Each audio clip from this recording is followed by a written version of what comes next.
Australia researching sandalwood, the spicatum type, which is the Australian type, which is supporting Indigenous communities in Australia. We use roughly about 600 to 700 kilos of Australian sandalwood oil a year.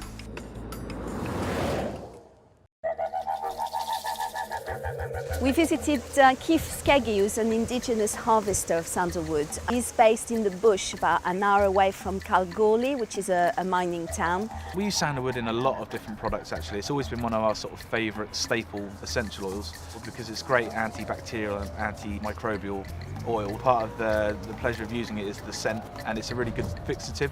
So a fixative is something that helps keep perfume on the skin, helps it warm and develop more naturally on the skin, and means that you don't lose the perfume within the first hour or so. They have this amazing machine. They clamp the tree and they basically shake it and get it out of the ground. By doing it that way, he also manages to get as much of the roots as possible. You'll see the guys coming in after picking up any sort of roots as well, because that's still got a nice oil content to it. The Australian government enforced a quota system, so you have to be very heavily regulated. When the trees got back to the sort of the main camp, Keith had this large, what they called a tumbler. All the trees are put in that tumbler and they keep the tumbler going for about an hour. And it had some slits around the edges, so that basically as the tumbler rolled round, it started to strip the wood of its bark. So you end up with beautiful hardwood logs of sandalwood. All that is graded and it's sent away to where the processing is done. We also visited the community, Kunana, and we're very fortunate that an elder was able to take us out and show us around the homeland. It was on an Aboriginal reserve, so without his permission you weren't allowed to go onto the land.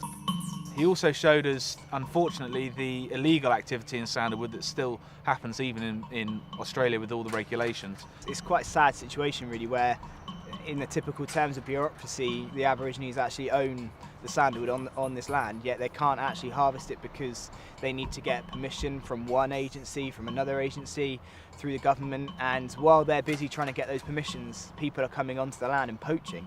Does it make you angry if people come steal the trees? So, especially down in this cold, Yeah.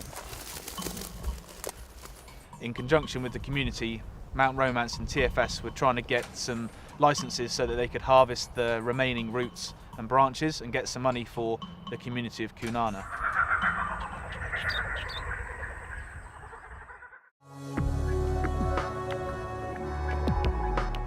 So when Keith and everybody send their sandalwood away, it goes to a factory in Mount Romance, just outside Albany, which is southwest Australia. Basically they get that chipped, which then they feed into the distillation vessel and it injects steam through it, and the steam then takes the oil and water out and it condenses into a clear sort of receptacle. There you'll see it separate out, so the oil slowly passes through the water and separates out and you get a nice clean line of water and oil. I was really impressed by the pioneering attitude they had. They're trying to produce sandalwood, yet they're learning about how to make a biomass boiler function to the needs that they've got, and actually putting their own engineers on the job and getting software built specifically, or looking at how to purify the water they're using, employing someone to build a water purifier for them. It feels quite similar to how we work sometimes in LUSH. This is our cellar where we actually keep in all the oils, or the finished product oil. It is actually certified, Australian certified organic.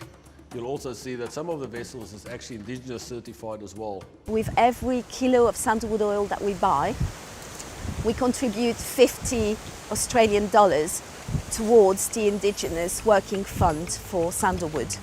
This is then put into a pot. Groups around the area can set up their business. They will borrow from that fund. It's interest-free borrowing. Also in Aboriginal culture, if you have something, you pretty much have to share it with your group or the rest of your extended family. So one person making money out of something which is done in a sustainable way actually also contributes a whole number of people in the community.